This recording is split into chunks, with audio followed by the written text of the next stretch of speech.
గత 10 ఏళ్లుగా 13,000 రూపాయల చాలీ కనీస వేతనాలతో ఇబ్బందులు పడుతున్నామని, పెరుగుతున్న నిత్యావసర వస్తువుల ధరలైన దృష్టిలో ఉంచుకొని తమ వేతనాలను పెంచాలని, లేని పక్షంలో ఈ నెల 9 నుంచి సమ్మెబాట పడతామని Pithapuram municipal engineering workers union నాయకులు హెచ్చరించారు. అసోసియేషన్ రాష్ట్ర నాయకులు ఇచ్చిన పిలుపు మేరకు ఈ సందర్భంగా పిఠాపురం యూనియన్ నాయకులు, సభ్యులు కలిసి పిఠాపురం మున్సిపల్ కార్యాలయంలో కమిషనర్ కనకారావుకు సమ్మె నోటీసు పత్రం అందించారు. ఈ సందర్భంగా అసోసియేషన్ పిఠాపురం నాయకుడు సురేష్ మీడియాతో మాట్లాడారు. కార్యక్రమంలో రాంబాబు, కర్ణన్ శ్రీనివాస్, అప్పారావు తదితరులు పాల్గొన్నారు. ఇప్పుడు కనీస వేతనం ఇప్పుడు 13,000 చెల్లిస్తున్నారు. దాని ద్వారా 10 సంవత్సరాల నుంచి ఇంజనీరింగ్ కార్మికులందరూ కూడా తీవ్ర నష్టపోతున్నారు.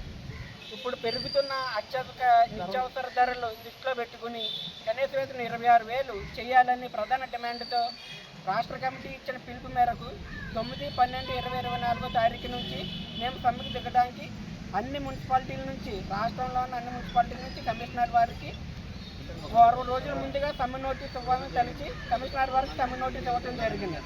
కమిషనర్ వారికి స్పందించి ఆర్టీ గారికి ఫార్వర్డ్ చేయడం జరిగినదని చెప్పి తెలియజేస్తున్నారు. ఈ కమిటీని మేము దశాలుగా ముందుకు తీసుకెళ్ళి మా యూనియన్ తరఫు నుంచి మా ప్రధాన డిమాండ్లు చేకూర్చేంత వరకు, న్యాయం జరిగేంత వరకు సమ్మె చేస్తామని మేము తెలియజేస్తున్నాం.